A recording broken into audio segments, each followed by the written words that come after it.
오늘 대림절 세 번째 주간입니다. 요한복음 통해서 하나님의 사랑의 증거를 같이 상고하도록 합니다.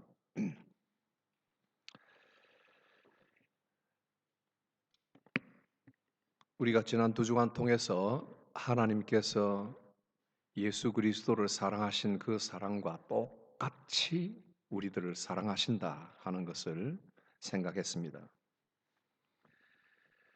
그리고 예수님께서는 이것을 예수님을 따르는 제자들과 예수님 제자들을 통해서 예수를 믿게 될 모든 후대 사람들, 모든 크리스찬들을 다 알게 하기를 상당히 소원하셨다 하는 것을 같이 봅니다. 하나님이 이렇게 우리를 사랑하신다. 무한하게 사랑하시고 영원토록 사랑하시고 그리고 완전하게 우리들을 사랑하신다. 우리가 이런 것들을 들으면서 한 가지 질문을 가질 수 있습니다. 그걸 어떻게 알지? 증거가 무엇인가? 그 완전하고 영원한 사랑이 내게 임했다는 것을 나는 어떻게 믿을 수가 있는가? 나는 그 큰 사랑의 수혜자, 받는 사람인가? 거기에 대한 증거는 무엇인가? 오늘 Three Evidences of the Love of God, 하나님의 사랑의 세 가지 증거를 같이 생각합니다. 첫 번째는 예수님의 life입니다. Jesus life. 예수님의 전 생애는 하나님의 사랑의 증거였습니다. 예수님이 가셔서 무슨 일을 한 가지를 하셨어도 성경을 읽어보면 거기에는 사랑이 나타났습니다. 사람들이 혐오하고 우리와 지금 가까이 있어서는 우리한테 옮으니까 컨테미네이트 돼서 우리가 같이 전염병자가 되니까 따로 살아야 돼 하는 문둥병자들을 예수님은 만져주셨습니다. 사람들이 배척하고 손가락질했던 세리 삭개오를 가까이 하시며 같이 그 집에서 교제해 주셨습니다. 사람들이 정죄하고 더러운 여자라고 돌로 치려 했던 간음하다가 잡힌 여인을 용서해 주셨습니다. 사람들이 무시하고 버리려고 했던, 저리 가라고 배척했던 그런 아이들을 우리 주님은 안아주셨습니다. 많은 군중이 저녁을 먹지 못해서 배가 고플까봐 걱정하셔서 제자들은 가서 사 먹게 합시다. 그 돈 다 어디서 드립니까? 가서 알아서 해결하도록 합시다 했을 때 예수님은 그들을 먹여주셨습니다. 우리 주님께서는 한결같이 행하는 일들마다 그의 사랑을 보여주셨고 이것은 하나님이 사람을 사랑하시는 증거로 다 보여주신 것입니다.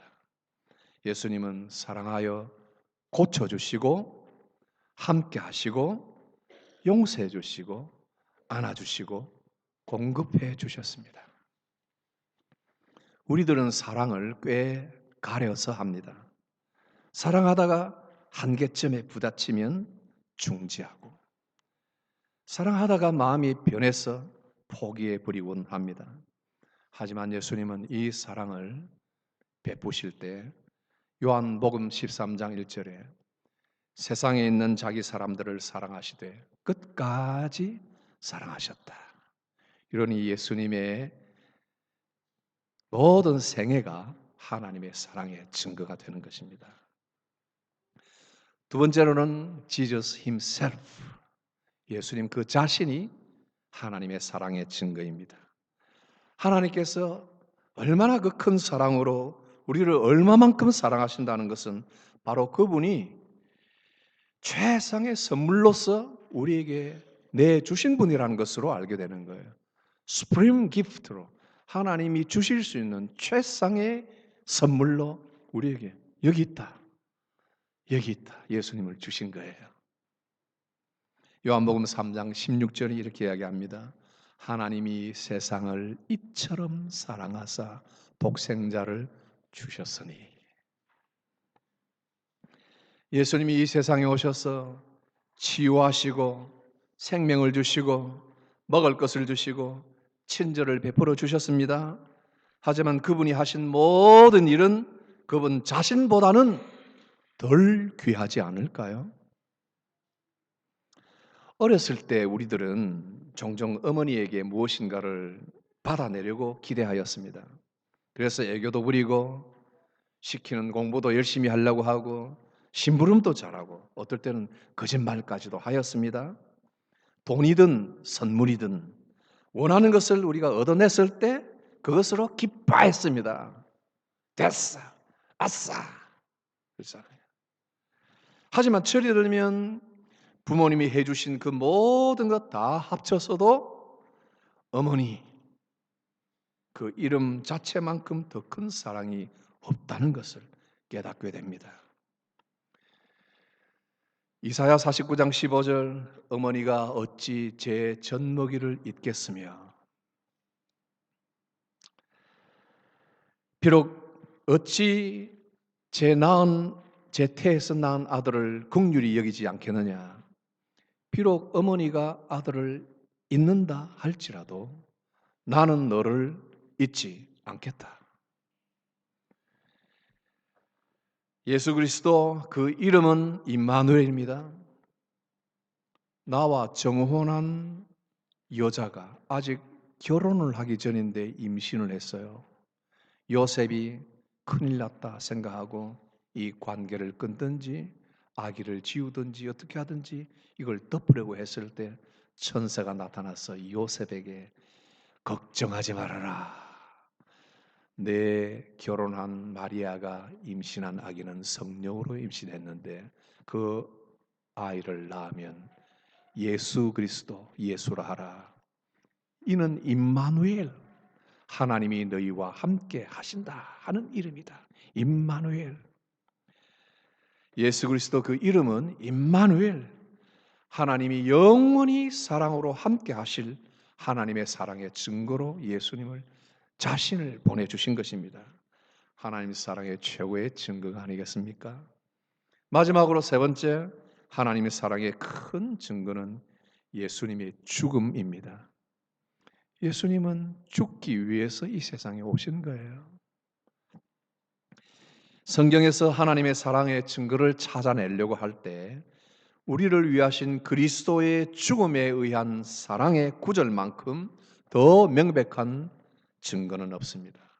사랑 무엇인가 공급해 주시고 먹여 주시고 기도에 응답을 주신 것 모든 주신 것 심지어 예수님 자신을 다 통틀어도 그것은 예수님의 죽음과 연관이 또 다 되는 것입니다.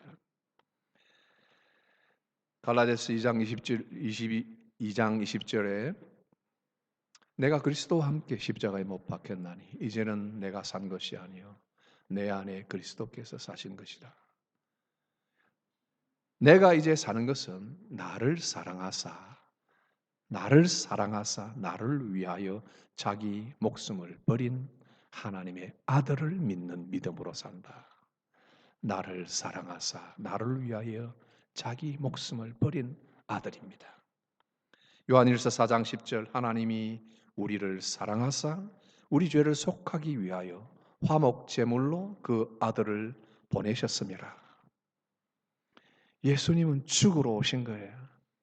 로마서 5장 8절 우리가 아직 죄인 되었을 때에 그리스도께서 우리를 죄를 위해서 우리를 위하여 죽으심으로 하나님께서 우리에 대한 사랑을 확증하셨느니라. 하나님의 우리에 대한 사랑의 확증이 그리스도께서 우리를 위하여 죽으심이라는 겁니다. 하나님이 우리를 사랑하시는 최종적인 증거가 여기에 있습니다. 하나님이 그 아들을 우리를 위하여 죽게 하시려고 보내주신 데 있습니다. 이건 상상이 아니고 누가 지어낸 이야기가 아니고 역사적 사실이에요.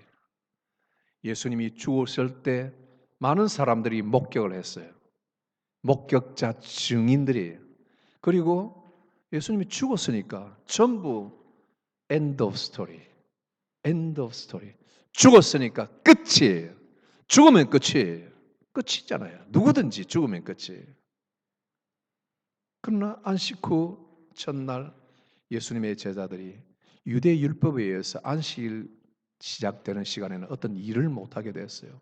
예수님이 죽고 나서 안식일이 막 시작되는 저녁이 되니까 예수님의 몸을 향유를 바르고 장사를 지내야 되는데 퓨네럴을 제대로 할 수가 없었어요. 안식일이 걸려 있으니까 일을 하면 안 됐거든요. 그래서 그냥 무덤에 넣어뒀어요. 안식일 지나고 새벽에 여자들이 향유를 많이 가지고 왔어요. 죽은 몸을 장례하는 걸 놓쳤기 때문에 그날 아침이라도 기름을 발라서 장례를 하려고 온 거예요. 그런데 그 무덤은 비어 있었어요. 예수님은 죽으실 뿐 아니라 살아나셨다. 그 여인들이 목격자들이에요. 본 거예요. 역사적 사실이에요. 그들을 통해서 제자들이 보고 부활하신 예수님을 만났고 그들을 통해서 어떤 사람, 어떤 교부, 어떤 다른 증인들을 어떤 할머니, 할아버지, 어떤 아이를 통해서 지금까지 수천 년 지내오면서 우리까지 그 예수의 이름이 죽음과 부활이 우리에게 증거된 거예요. 역사적인 사실로 하나님의 사랑은 예수의 죽음과 부활 속에 완전해지신 거예요. 만일 하나님의 사랑에 대해서 아직까지도 의심이 된다면 예수님이 하신 이 말씀을 한 번 더 기억하십시오. 하나님이 나를 사랑하시고 아버지께서 그 사랑을 저들에게도 주신 것, 그리고 내 사랑도 저들 속에 있는 것을 저들이 좀 알기를 원한다. 예수님의 마지막 기도에서 이것을 볼 수 있어요. 여러분, 예수님께서 여러분들에게 뭘 원해라 하는 것을 아시겠어요? 뭘 더 기다리라 하는 것을 아시겠어요? 그것은 예수님의 사랑이요, 하나님의 사랑이며 예수의 이름이에요. 예수 이름. 어드벤트가 있을 때 많은 유대인들은 예수님이 어드벤트, 메시아가 나타날 것, 메시아가 출현할 것, 기다리던 메시아가 오실 것을 어드벤트 기다리고 있었어요. 대림하였어요. 대망하였어요. 소원하였어요. 보기를. 사가랴라는 선지자는 예수님이 잉태했다는 마리아의 소식을 듣고 임신한 마리아가 왔을 때 사가랴는 너무나 기뻐서 하나님이 나를 위로해 주셨습니다. 내가 이제야 그 꿈을 이루게 되었습니다. 했지 않습니까?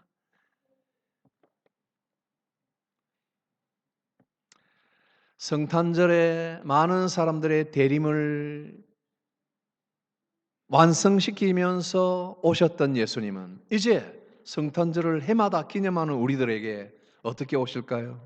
재림으로 오시고 은혜로 성령으로 매일매일 임재하여 오시는 거예요. 우리가 기다리고 대림할 것은 이 대림절에 첫 번째 성경의 약속대로 세상에 first coming 오셨고, 그리고 오셔서 많은 사람들에게 사랑을 증거를 보여주셨고, 그리고 십자가의 죽으심으로 그 큰 사랑을 다 에비던스로 보여주셨던 그 주님이 부활하셔서 다시 살아 승천하시니 이제 그 예수님을 우리가 대망한다 하면 다시 오실 second coming, final last coming 예수님을 우리는 대망하는 거예요. 나는 예수님이 오시기 전에 죽으면 어떡하지?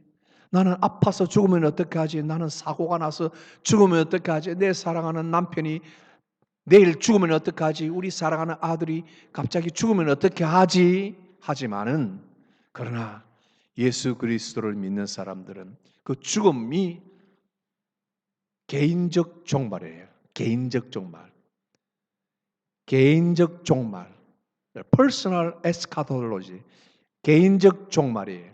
그래서 살아있는 동안에 예수님이 second coming 하는 것을 볼 사람도 있고 그 전에 내가 죽으면 어떡하지 걱정했지만은 그러나 죽음으로써 내가 예수님을 만나게 되는 거예요. 그것을 대망하고 기대하니까 크리스찬들은 죽을 때 걱정하지 않고 기뻐하며 찬양하고 할렐루야를 부르면서 죽는답니다. 예수 믿는 사람들은 죽음을 두려워하지 않는 것이 그 이유입니다. 대림절에 우리가 가장 대망하고 기다릴 것은 한 이름, 예수 그리스도. 이 세상에서 여러분들이 마음대로 원하는 대로 원하는 것을 마음껏 바라고 기대하십시오. 오직 예수의 이름과 함께 그 이름 안에서 구할 때 정배열, 정배열로 성취가 될 것입니다. 하나님의 사랑이 우리의 모든 허물과 연약함을 덮어주시고 모든 구하는 것을 다 들어주실 것이기 때문입니다. 그러나 만일 예수 이름 없이 무엇인가를 계속 대망하고 움켜쥐려고 한다면 여러분은 결국 아무것도 얻지 못할 것입니다. 후일에 세상 떠날 때 예수 이름이 주는 소망으로 가슴 벅차게 떠나든지 빈손을 보며 후회의 눈물을 흘리든지 둘 중 하나일 뿐입니다. 예수 그 이름만이 우리의 생명과 길과 희망입니다. 기도합시다. 살아계신 하나님, 우리를 위하여 이토록 큰 사랑의 증거를 보여주시고 예수님을 통하여 모든 것을 알게 해주셨으니 오늘 우리들이 이 지식을 묻어두지 아니하고 그 지식 속에 기뻐하며 감사하며 찬양하며 살게 하여 주옵소서. 우리 성도들에게 소망을 주시고 참된 희망을 주셔서 우리 주님 만나기를 대망하고 세상 사는 동안에 예수 이름 한 분 사랑하며 증거하고 힘있게 달려가는 성도들 다 되게 하여 주옵소서. 성경의 약속대로 오셨던 주 예수 그리스도, 살아나신 주께서는 다시 성경의 약속대로 다시 오실 것을 믿습니다. 그러므로 우리가 몸으로 다시 살고 영원히 살 것을 믿는다고 고백합니다. 우리 성도들에게 큰 소망을 일깨워 주시고 이 춥고 어려운 세상살이에서 소망을 잃지 않고 감사를 잃지 않고 찬양을 잃지 않고 믿음을 잃지 않고 살아가게 하여 주옵소서. 우리 다 같이 오늘 말씀 생각하며 세 가지 주제를 가지고 잠깐 기도합니다. 예수님은 하나님의 사랑의 증거입니다. 예수님 그 자신이 증거이고 예수님이 행하신 모든 일이 하나님 사랑의 증거이고 예수님 죽음이 우리의 증거가 된다는 것 같이 기억하고 여러분 두 손 모으고 다 같이 하나님의 사랑이 내 속에 거하는지 그 사랑이 멀리 떠나 있는지 확인하는 시간 되게 하기를 같이 잠깐 기도합시다.